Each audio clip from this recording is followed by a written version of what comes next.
are you today? Alright, teacher Edgar. Vamos lá então estudar a nossa segunda unidade da apostila, em que aparece aí o Reported Speech. Vamos ver do que se trata esse Reported Speech.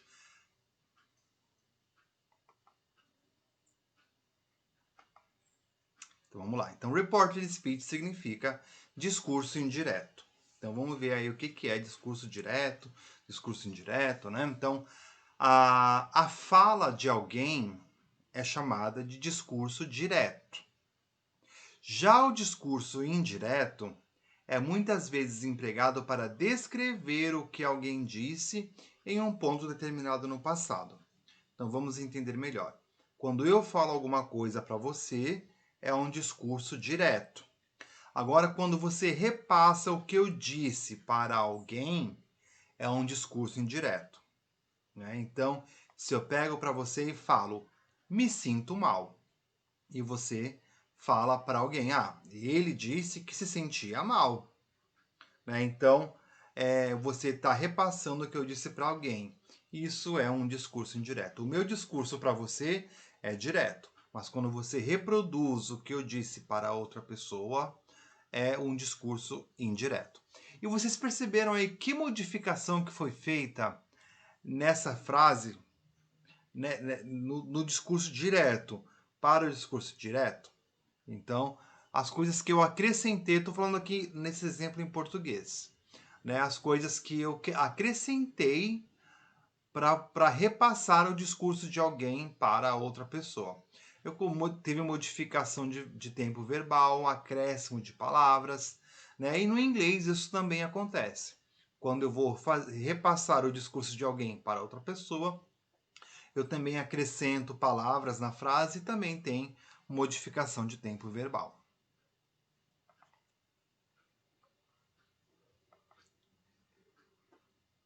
Então aqui está o exemplo que eu dei, isso aqui em inglês. Então alguém fala para você, I feel sick, né? Então você vai repassar isso para alguém. Luke said that he felt sick, né? Então Luke said, então falou, said, né? Que é o passado de say, né?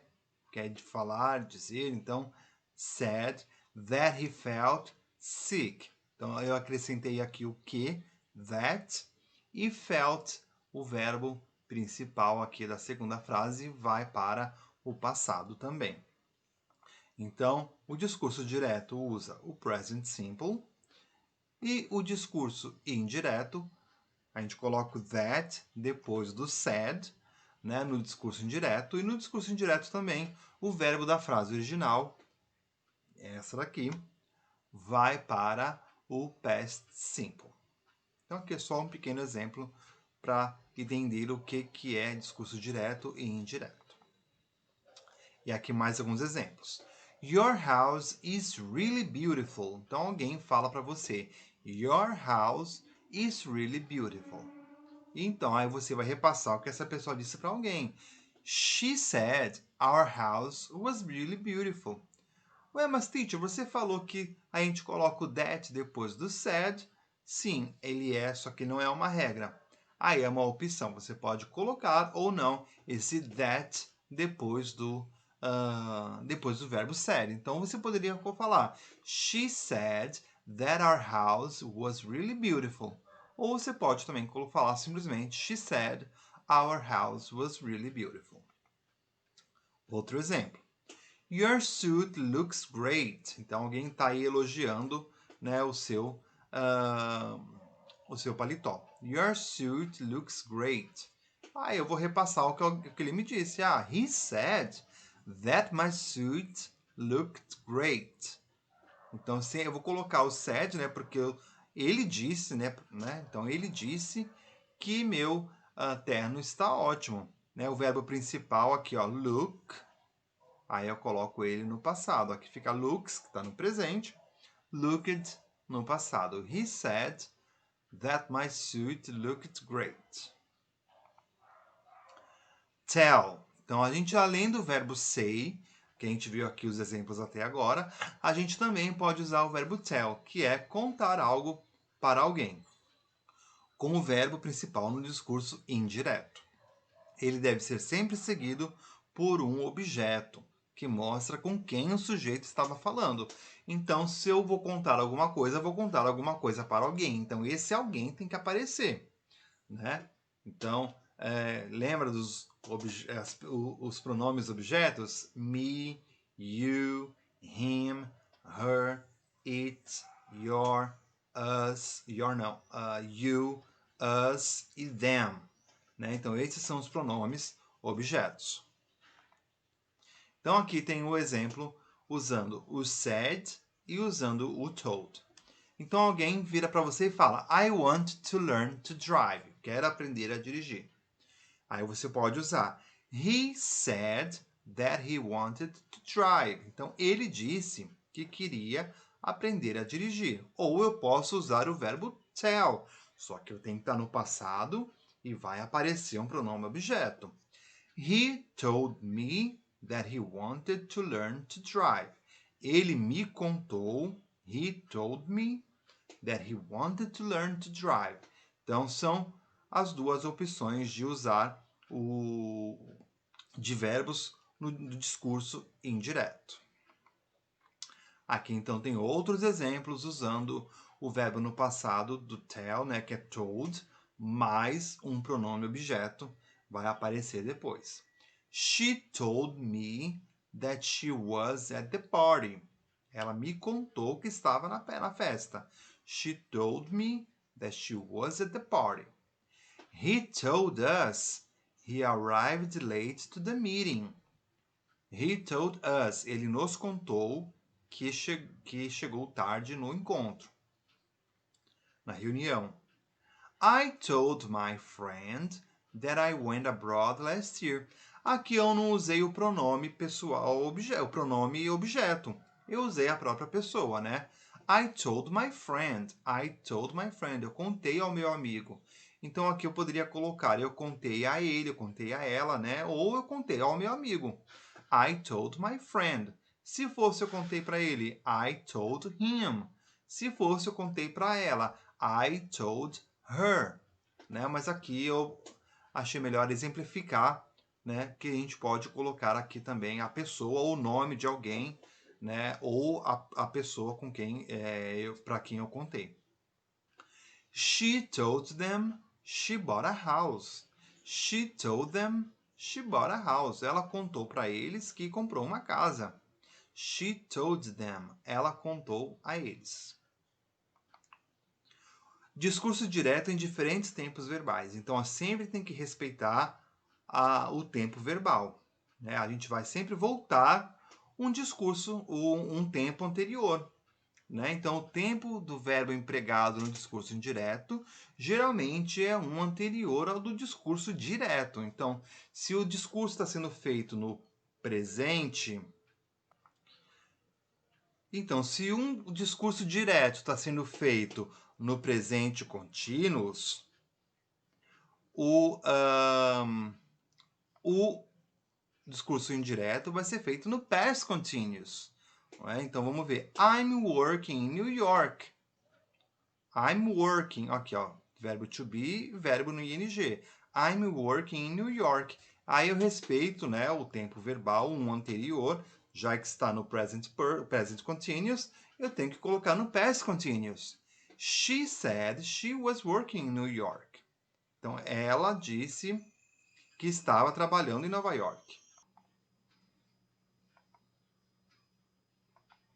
Se a frase estiver no present perfect, eu vou voltar um tempo, então eu vou usar o past perfect.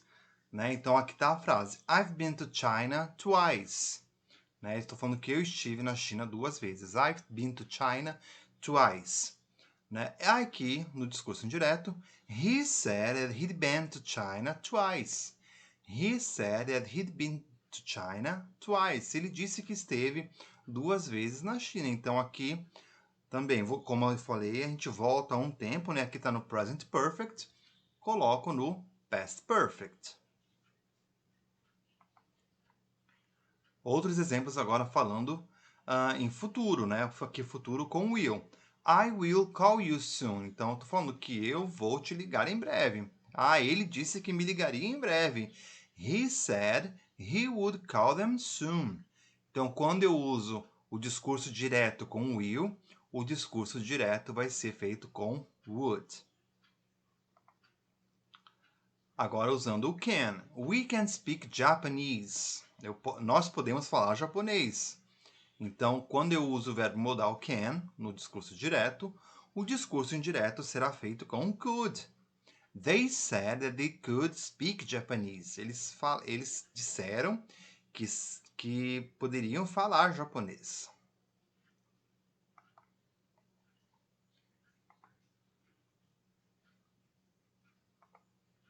Discurso indireto sem mudança no tempo verbal. Pode acontecer. Até agora eu falei que a gente coloca, volta um tempo, né, na hora de colocar no discurso indireto.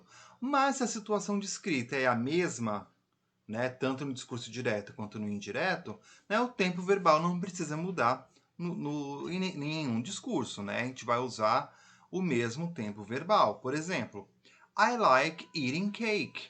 Estou falando que eu gosto de comer bolo. Para repassar, né, nesse caso, eu não preciso mudar o tempo verbal.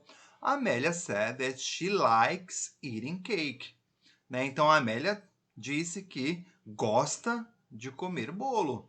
Né? Então, aqui nesse caso, eu não preciso fazer a mudança de tempo verbal, porque não vai ter modificação aqui de sentido, né? Porque eu estou descrevendo uma coisa que está no presente.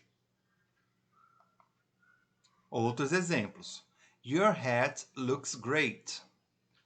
Né? Então, he said that my hat looks great. Então, aqui é outro exemplo de que não muda, né, o tempo verbal. I love your tie.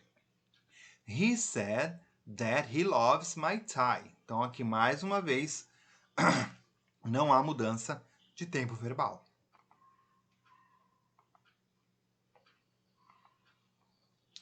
E na apostila, além de todas essas informações que eu passei para você agora, lá também vai ter uma tabela com as transformações verbais, né? Como que vai ocorrer essa mudança, né? Qual tempo muda para outro tempo. Então, lá na apostila tem toda essa informação com essas transformações verbais. Exemplos com frases na interrogativa e negativa, né? Além de outros verbos que são usados em discurso indireto. Além do say, o tell, tem o ask, admit, advise, e entre outros. Então, por hoje é só. Né? Não esqueçam de acessar o plural para fazer as atividades, os exercícios que tem lá disponível. E a gente se vê na próxima aula. Bye bye, class!